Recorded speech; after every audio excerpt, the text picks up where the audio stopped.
everyone, what's up? Welcome back. I hope you're all doing really well, and I hope you're in the mood for some hilarious, Florida man adventures today, because that's what I've got for you. I was reading Stingray Shuffle by Tim Dorsey, if I can grab it for you there.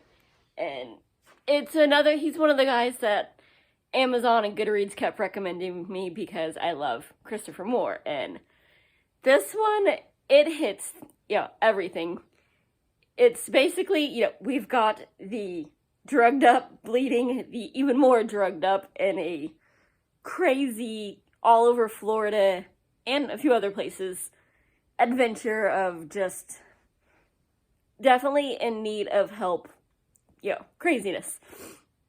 And trains, because apparently Sergey really loves trains. And, well, we already kind of knew he was a history buff from the last book by them that I read, but this time his obsession is trains and kind of space. And so him and his little, extra pharmaceutically enhanced buddy are driving all around Florida while he leans out of the car doing 80 in their Cadillac down the expressway taking pictures of, hey, there was a train here, and it wrecked here, and there used to be a railroad there 100 years ago, and hey, why are they getting mad that we're driving down, the center of the highway, and I'm leaning out to the other lane? Losers. And they're on the hunt for a briefcase full of $5 million. And where does that money come from? The failed Russian mafia that has been, stuck in Florida after KGB supposedly went bye-bye. And, well, because they suck at being mafia, so they've been exiled.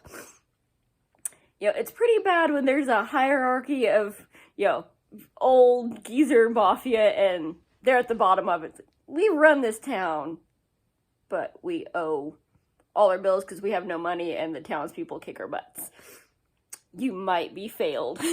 Though it is funny watching them fail. That is one of my favorite parts, is they try to build a sub so they can go do something for some other, mafia guys and try to get some credibility and some money, and they screw up and drown themselves barely off the beach. And so they get some new guys, and they're not much better. It's pretty bad when you're, rooting for the Russian mafia just because they're so freaking funny and how incompetent they are. And then, they lost their briefcase of money. And they're trying to track it down. And somehow Sergey knows about it and is trying to track it down. He has called dibs on this, briefcase that was left outside of some hotel. Though, how the heck they all know about it, know what's in it, I don't know. But it is fun.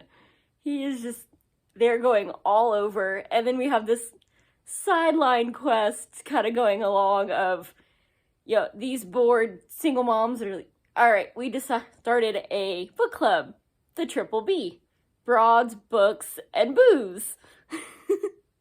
That, they all got, had some really bad luck and unplanned pregnancies when they were younger, and the guys, well, they're no longer in the picture, and so they kind of formed their own little, support group and then turned it into a book club, and they've started reading books by this guy who, went pretty much, out of print, nobody cares, because apparently, who would read a murder mystery? What is that?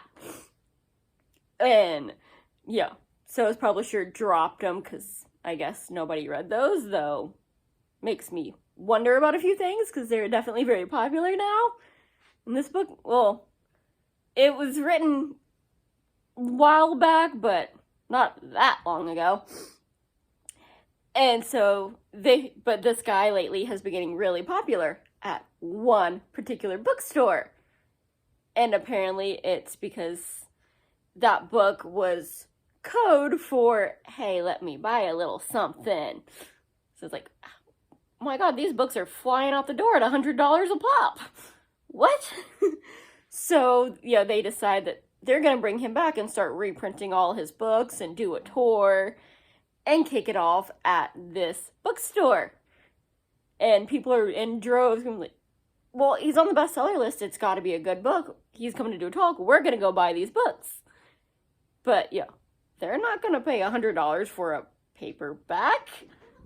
And the people coming there for their, extracurricular needs are like, wait, they just got it for $7. I want that one. So, there's a lot of trouble there when, somebody starts losing a ton of money for some fidgety people.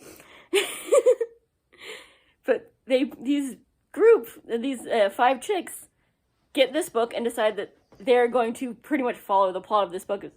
Hey, this bar fight happened here, this scene happened here, oh, this train was this train that went to this, and they're following it along, and accidentally getting followed along by Sergei and the Russian Mafia wannabes, and some other just random idiots.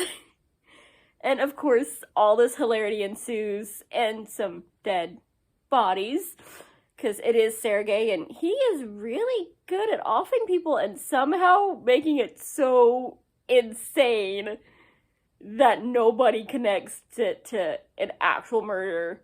It's like, these people were just really dumb, or we don't know what the heck happened.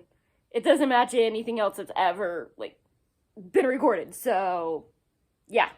We're just gonna take that and leave it.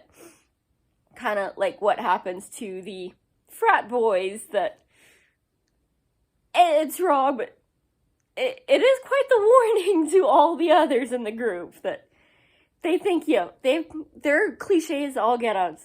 Well, we've got daddy's money and combined less brains than any of our trophy moms. So we do whatever we want and get away with it. And their idea of what do we want to do is we're going to go trash this island and murder anyone that we come across because, oh, well, who cares? They're on a crap island. That means they don't have money. We can get away with it. And they come across Sergei sleeping in a train car and decide that they're going to teach him a lesson. And it does not work out in their favor.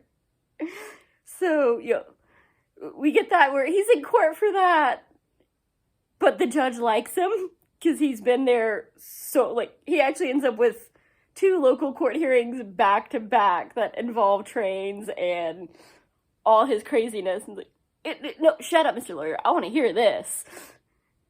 And so he comes off of there.